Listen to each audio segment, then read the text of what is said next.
There's much anticipation, there was hope maybe that the ECB would start to give forward guidance when they would start to end quantitative easing, end the bond buying and walk away from that sort of level of support. But when we have Germany's economy, the firepower of Europe slowing and seeing weakening growth as we did today with the PMIs, does that look ever more unlikely that we'll get that sort of forward guidance?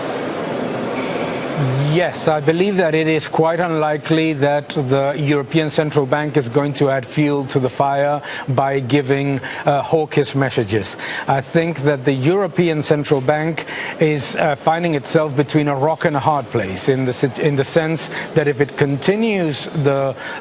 quantitative easing, countries will further abandon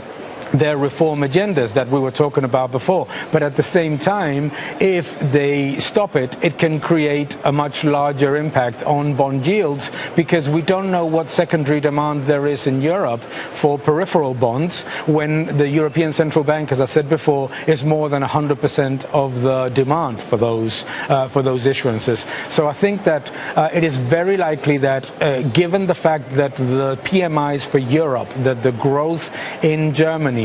are showing very significant levels of weakness and definitely much worse than what consensus and the ECB expected, it is very unlikely that that Draghi will give hawkish messages, in my opinion.